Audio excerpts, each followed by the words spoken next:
Mungu, mechi imemalizika salama. Wako wachezaji wamepata shida kidogo, kama Pacome Zouzoua amepata maumivu kidogo kwenye sehemu yake ya goti, ikatulazimu tumtoe kipindi cha kwanza, lakini naamini pia kuna wachezaji wa Singida ambao niliwaona kama kina Gede hapo walipata shida kidogo.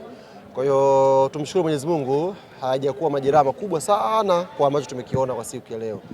Tumshukuru Mwenyezi Mungu pia kwa ushindi ambao tumeupata, goli 3, clean sheet safi.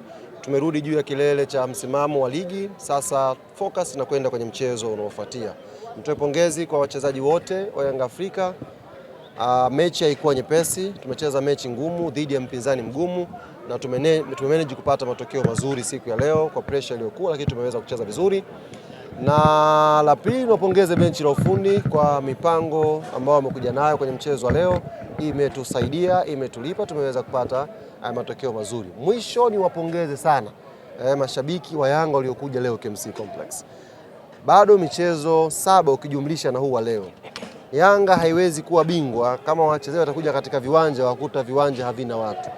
Kiwango kile kile ambacho tulikosoa, tulishauri, tulitoa maoni yetu baada ya mchezo na Dodoma, ndio kiwango kile kile cha nguvu na jitihada na kujitoa tunatakiwa tuwe nacho kwenye kusupport timu kwa wakati huu. Wamekuja kwa wingi leo, lakini nawaomba mechi ijayo na Namungo itakuwa ni siku ya Jumatatu inshallah, na mnafahamu Namungo pia ni kadabi kingine kadogo hako. Tuje kwa wingi, tuwasukumu wachezaji wetu tuweze kupata matokeo mazuri inshallah. Kutokea jana kuja leo mlikuwa nafasi ya pili kwenye msimamo wa ligi. Mnaifeel hiyo pressure ya panda shuka kwenye msimamo wa ligi? Labda nyie ni wageni na mmesahau. Msimu uliopita difference ilikuwa pointi 1 mpaka mechi ya mwisho. Kama nakumbuka vizuri. Tofauti ilikuwa alama 1 tu msimu uliopita, kutoka mechi ya 20 mpaka mechi ya mwisho ya ligi ambako Simba na Yanga walicheza. Msimu huu tofauti ni alama 2. Kwa hiyo ni pressure ya kawaida.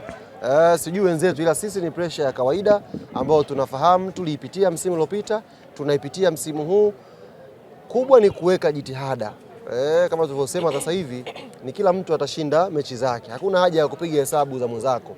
Ni wewe ka nguvu, shinda mechi zako.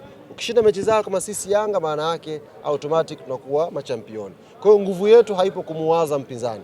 Hata akicheza mechi 2, si hatujacheza, akili yetu inawaza mechi zetu.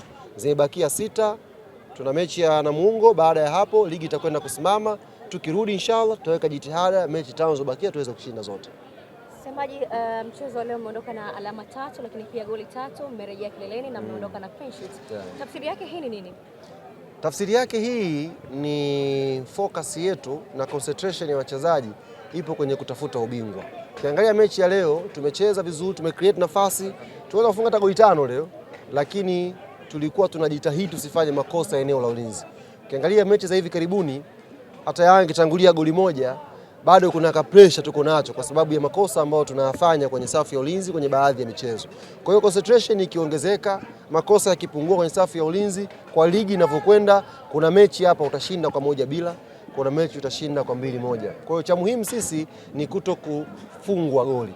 Ukifunga mengi sawa, lakini cha muhimu ni kutokufungwa goli. Na tumekifanya kwa siku ya leo. Tumekuona wakati wa substitution ya Metacha.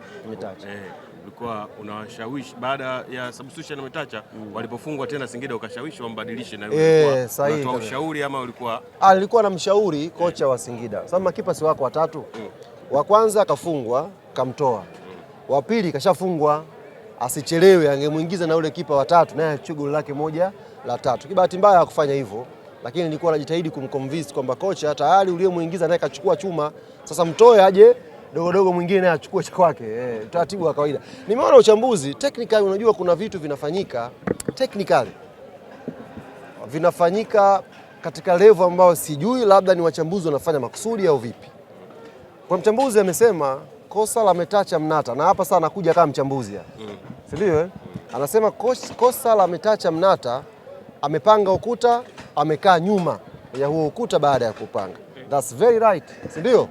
Lakini tuulizane, Alan Okello kafunga ule mpira kwenye mwamba upi? Mwamba ambao ukuta ulipangwa au mwamba ambao ukuta haukupangwa? Kwa sababu unavyosema vile technically, ukishapanga ukuta, kipa lazima uje ukae upande ambao utauona mpira. Sasa tuulizane hapa, kama Metacha angekuja katikati ya goli alikopiga Alan Okello, angeenda kule? Asingeenda, lakini alikokaa ndo mpira. Kwa hiyo tujaulaumu ule ukuta. kwa sababu mpira unapita kwenye ukuta. Okello angepiga kwenye mwamba ambao uko wazi akafunga, ungemlaumu goalkeeper. Kafunga